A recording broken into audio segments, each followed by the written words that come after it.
तेच भाशेन आमकां आज सायबीण मांयचो उगडास कोत्ता. सायबीण मांयन इगोर्जेचो फुडार केलो.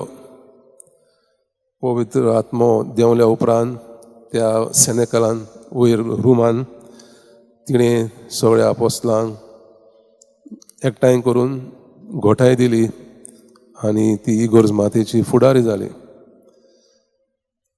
सायबीण मांय मोगाळ, कृपाळू, ममताळू, आवयचो मोग तिणें आमकां दिलो. जेन्ना आमी तिचे मोदस्तीक वयता मागता तेन्ना ती आपल्या पुता ताईं मागता, देवा ताईं मागता. सो तिचें जिवीत एका मोगाचे आवयचें तें म्हटल्यार म्हाका एक काणयेचो उगडास येता. एका देसान एक आवयन तेचो घोव मेल्लो, घराघरांनी काम करून आपल्या पुताक वाडयलो. पूत वाडलो पूण तो वायट कंपनीन पडलो. घेंगान किरमिदोराच्या घेंगान भरती करूंक ताची खुशी आसली. पयलीं ताणें ताका चोरूंक शिकयलें, बँक लुटूंक शिकयलें, मागीर जिवेशी मारूंक शिकयलें, धाकूचें काम करूंक शिकयलें. तरी तांणी तांच्या घेंगान घेवंक ना.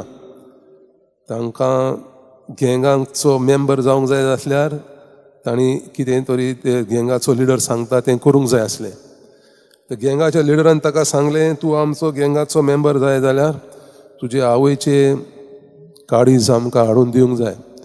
तिका जिवेशी मारून तिचे काळीज घेवन यो, तेन्ना आमी तुका आमच्या घेंगान स्विकारतले. आनी तो भुरगो धरून काळजाचो आपल्या आवयक जिवेशी मारता.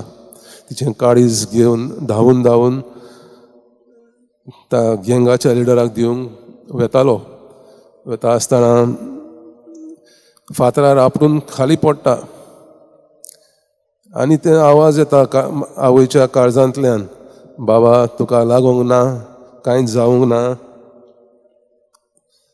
इतली मोगाळ आमची आवय आनी आमकां केन्नाच पयस करूंक ना, नाकारूंक ना. आनी सो देवान आमकां मोगाची आवय दिल्या, आपल्या पुताक दिला.